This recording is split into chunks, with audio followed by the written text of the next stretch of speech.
오늘 이 시간에는 본문의 말씀을 가지고 영생을 얻으라 이런 제목으로 하나님께서 주신 은혜를 같이 살펴보도록 하겠습니다.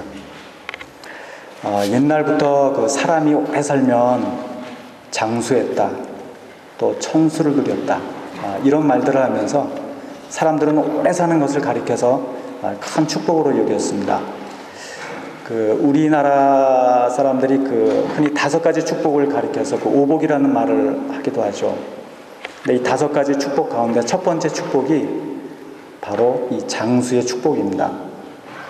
또 아주 오래전에 중국의 진시 황제 같은 사람은 이 신하들을 시켜가지고 자신이 죽지 않고 불로장생할 수 있는, 영원히 살 수 있는 비법을 찾도록 시키기도 했었죠. 그래서 이처럼 사람은 누구나 다 오래 살고 싶은 그런 욕구들을 가지고 있습니다. 그런데 오늘 본문에 등장하는 주인공도 보면 이처럼 영생, 영원한 생명에 대해서 깊은 관심을 가지고 있었던 사람입니다. 오늘 본문과 같은 사건을 기록하고 있는 마태복음 19장과 누가복음 18장 말씀에 보시면 이 사람은 젊은 청년이었고 또한 관리였습니다. 또 본문 22절 말씀에 의하면 이 사람은 돈도 아주 많이 가지고 있었습니다. 나이도 젊고 또 관리로서 사회적인 지위도 있고 또 재물도 많이 가지고 있었으니까 이 사람은 정말 잘 나가는 사람이었다고 할 수가 있겠죠. 그런데 부족한 것이나 남부러울 것이 하나도 없어 보이는 이 사람이 어느 날 예수님께 찾아와서 심각한 질문을 하나 하게 됩니다. 그 내용이 17절 말씀에 나오는데요. 예수께서 길에 나가실새 한 사람이 달려와서 꿇어앉아 묻자오되 선한 선생님이여 내가 무엇을 하여야 영생을 얻으리까? 이 사람이 예수님께 나올 때 달려나왔다, 또 그 앞에 무릎을 꿇고 앉았다, 이렇게 성경이 묘사하고 있는 것을 보면 이 사람은 단지 호기심에 어린 마음으로 예수님께 질문한 것이 아니라 정말 구도자의 심정으로 예수님께 질문했다고 하는 사실을 우리는 알 수가 있습니다. 그러면 이 사람이 예수님께 했던 질문은 무엇인가? 바로 영생에 대한 질문이었습니다. 내가 무엇을 해야 영생을 얻을 수 있겠습니까?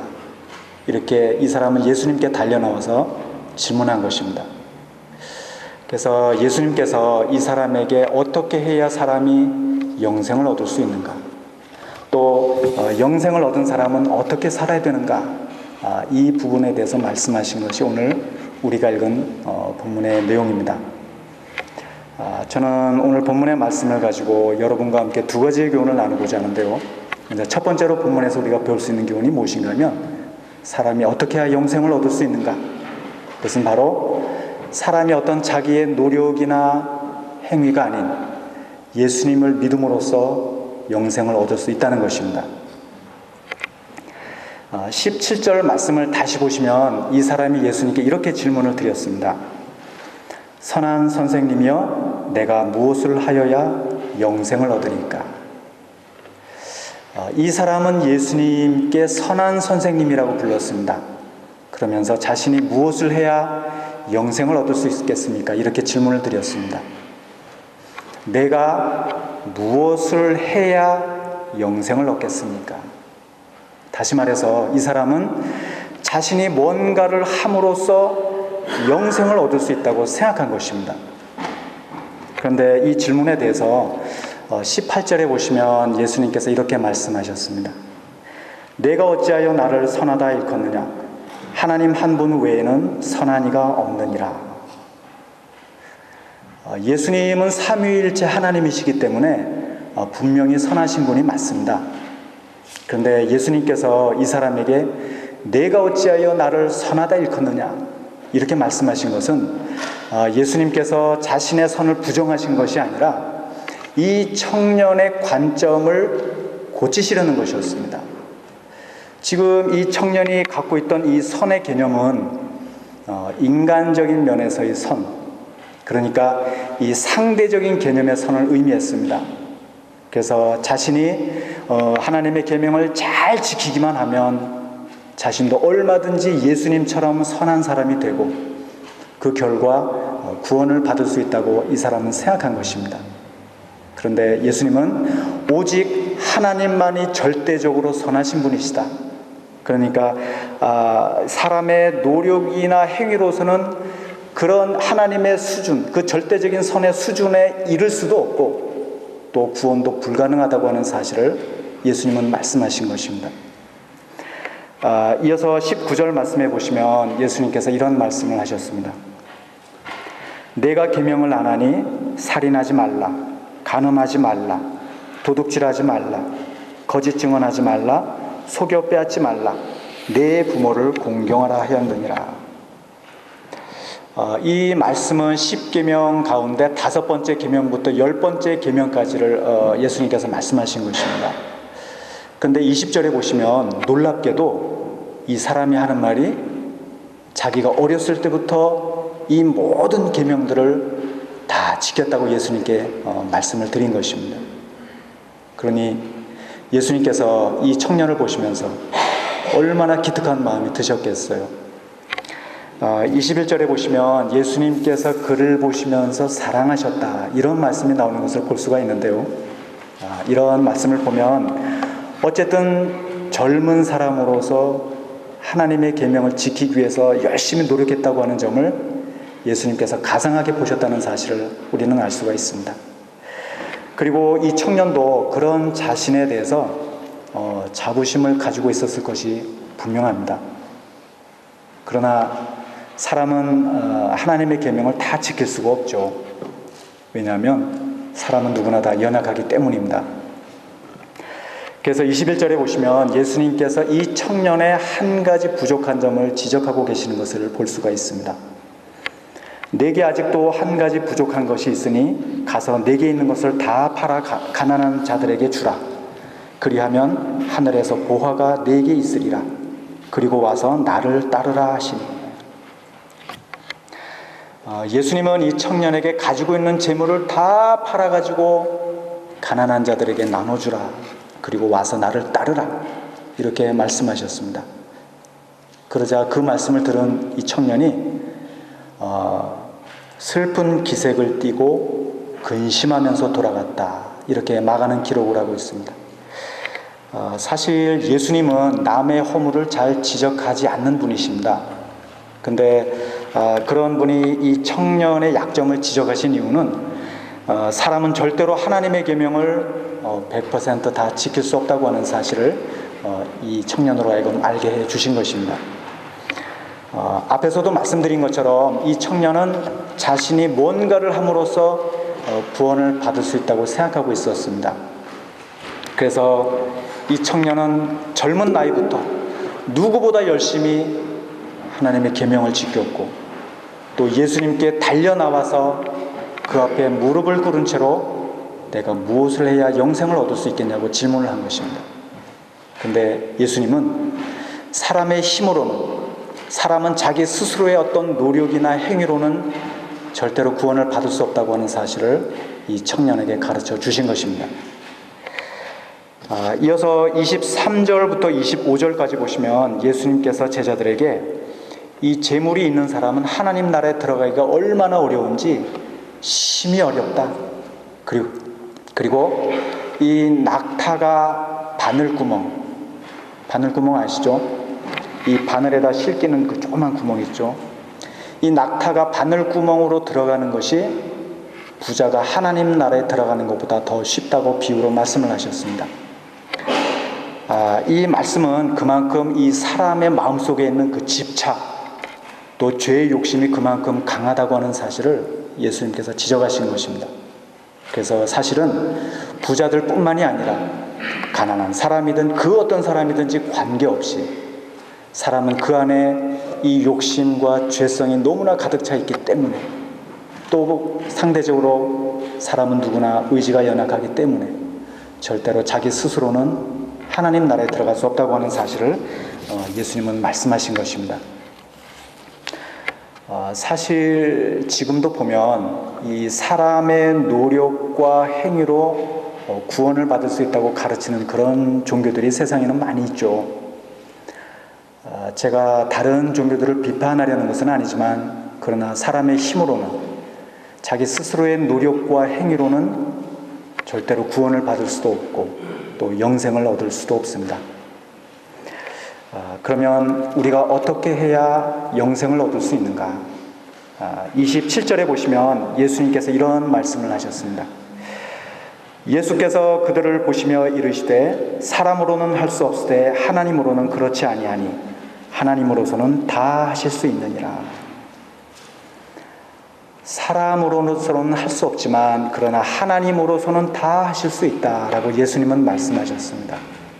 그러니까 이 말씀은 이 구원의 길이 이 사람의 노력이 아닌 하나님으로부터 비롯된다고 하는 사실을 의미하고 있습니다. 다시 말해서 이 사람 쪽에서의 어떤 노력과 행위를 통해서가 아니라 하나님의 방법을 통해서 사람은 구원을 받을 수 있다고 예수님은 말씀하신 것입니다. 그러면 하나님의 방법은 무엇인가? 그것은 바로 예수님을 믿음으로써 구원받는 것을 의미합니다. 하나님께서 예수님을 이 땅에 보내주신 이유가 바로 사람이 자기 스스로 자기 자신을 구원할 수가 없기 때문입니다. 그래서 하나님은 예수님으로 하여금 세상의 모든 죄를 다 짊어지고 십자가에 달려 돌아가시게 함으로써 예수님을 믿기만 하면 누구든지 그 믿음을 통해서 구원해 주시기로 계획하신 것입니다. 그래서 이제는 누구든지 예수님을 믿기만 하면, 누구든지 예수님을 믿기만 하면 부자든 가난한 자든 높은 사람이든 낮은 사람이든 관계없이 이제는 예수를 믿는 그 믿음을 통해서 구원을 받고 또 영원한 생명을 누릴 수 있게 된 것입니다. 이 사실을 가리켜서 성경에서는 복음이라고 이야기하죠. 복음, 복된 소식이라는 뜻입니다. 이 사실과 관련해서 로마서 3장 28절에 보시면 바울이 이런 말을 했습니다. 그러므로 사람이 의롭다 하심을 얻는 것은 율법의 행위에 있지 않고 믿음으로 되는 줄 우리가 인정하노라. 사람이 의롭게 되는 길, 사람이 의로워지고 구원을 받을 수 있는 길은 율법의 행위에 따른 것이 아니라 오직 예수를 믿음으로서만이 가능하다고 바울은 이야기하고 있습니다. 이것이 바로 기독교의 핵심 진리인 것입니다. 사랑하는 여러분, 여러분은 예수님께서 나의 모든 죄를 대신해서 십자가에 달려 돌아가신 사실을 믿으십니까? 예. 그렇다면 저와 여러분은 이미 구원을 받았습니다. 그리고 우리 안에는 이미 영생이 있습니다. 성경은 이 사실을 가리켜서 은혜라고 이야기하고 있죠. 왜냐하면 우리의 그 어떤 행위나 아무런 공로가 없기 때문입니다. 저는 우리가 이렇게 예수를 믿음으로써 영생이라고 하는 이 얼마나 엄청나고 놀라운 축복을 우리가 받았는가 하는 사실을 기억하고 그 은혜에 날마다 감사하는 사람들이 될 수 있기를 이 시간 주님의 이름으로 축원드립니다. 두 번째로, 그렇다면 예수를 믿은 사람으로서 이제 우리는 어떻게 살아야 되는가? 그것은 우리가 예수님을 우리 인생의 첫 번째 우선순위로 두고 살아야 된다는 것입니다. 28절 말씀해 보시면 베드로가 이런 말을 했습니다. 베드로가 여짜와 이르되 보소서 우리가 모든 것을 버리고 주를 따랐나이다. 마가복음 1장에 보시면 예수님께서 그 베드로와 안드레에게 찾아오셔서 나를 따라오라고 부르시는 장면이 나옵니다. 그래서 베드로와 안드레가 그물을 다 버려두고 예수님을 따르게 되죠. 또 세베대의 아들이었던 야고보와 요한도 그렇고 예수님의 모든 제자들이 그렇게 해서 예수님을 따르게 된 사람들입니다. 그런데 이 베드로의 말을 들으시고 예수님께서 29절과 30절에서 이런 말씀을 하셨습니다.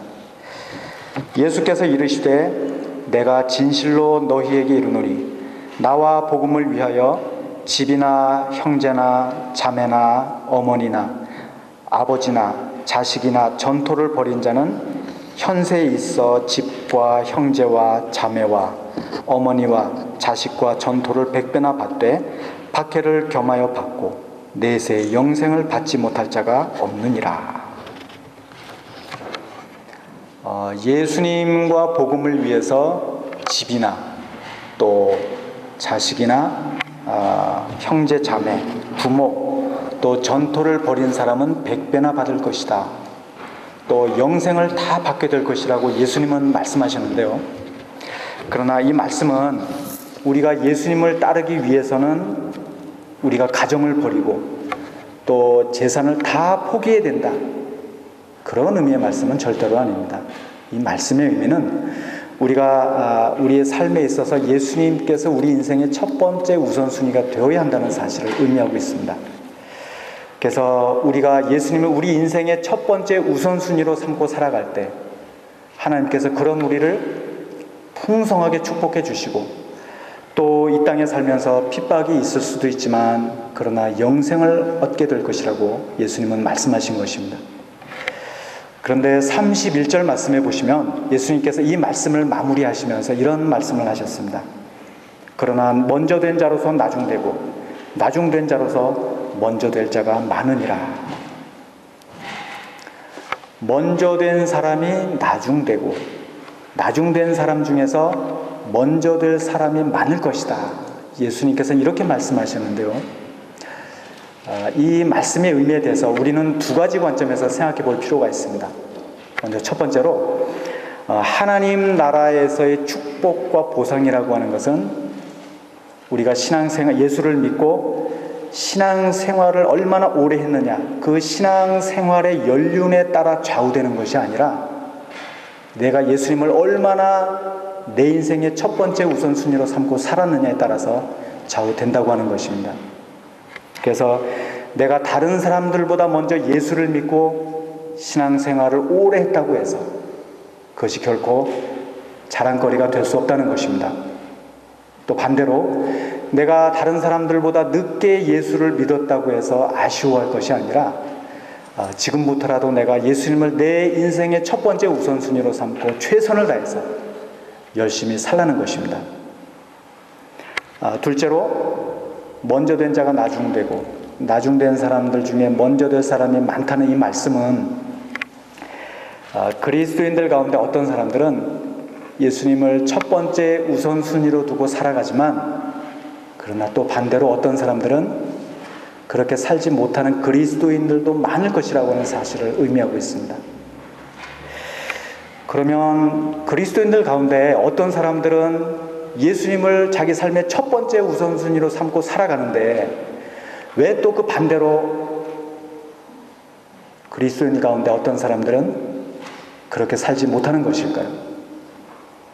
그것은 자신이 받은 구원이 얼마나 소중한 것인지 잘 모르기 때문이라고 할 수가 있습니다. 그러다 보니까 예수를 믿으면서도 여전히 세상 가운데 마음을 빼앗기고 시간을 빼앗기면서 살고 있는 것입니다. 그러나 우리는 그래서는 안 되겠죠. 저는 우리가 구원을 받고 영생을 얻게 되었다고 하는 사실이 얼마나 놀라운 축복인가 하는 사실을 잊지 말고 꼭 기억할 수 있기를 바랍니다. 그리고 예수님이 우리 인생의 첫 번째 우선순위가 될 수 있기를 바랍니다. 사람은 누구나 이 인생의 우선순위가 분명하지 않으면 살면서 갈등하는 일이 많아집니다. 그러나 반대로 우선순위가 분명한 사람은 갈등할 일이 별로 없어지게 되겠죠. 왜냐하면 자신이 무엇을 해야 되는지 분명하게 알기 때문입니다. 그래서 사람이 살면서 이 우선순위를 분명하게 하는 것이 얼마나 중요한지 모릅니다. 미국의 그 호이징 톤이라고 하는 사람이 쓴 청춘 성공 백서라는 책이 있습니다.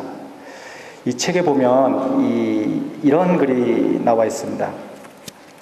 시계가 하나인 사람은 시간을 정확히 알지만 시계가 두 개인 사람은 결코 확실한 시간을 알지 못한다. 무슨 말씀인지 감이 잡히시나요? 제가 다시 한번 읽어볼까요? 시계가 하나인 사람은 시간을 정확히 알지만 시계가 두 개인 사람은 결코 확실한 시간을 알지 못한다. 그러니까 이 말씀의 의미는 우선순위가 분명한 사람은 자기가 무엇을 해야 될지 확실하게 알고 있지만, 그러나 우선순위가 분명하지 못한 사람은 자기가 무엇을 해야 될지 잘 모른다는 그런 의미의 말이라고 할 수가 있겠죠. 사랑하는 여러분, 여러분은 아침에 일어나서 제일 먼저 무엇을 생각하십니까? 또 여러분은 하루 종일 지내시면서 어떤 일에 여러분의 마음과 시간을 빼앗기면서 살고 계십니까? 저는 우리가 받은 이 구원, 예수님을 통해서 하나님이 우리에게 주신 이 영원한 생명이 얼마나 귀한 것인가, 얼마나 값진 것인가, 이 사실을 꼭 기억하고 예수님은 우리 인생의 첫 번째 우선순위로 삼고 살아갈 수 있기를 바랍니다.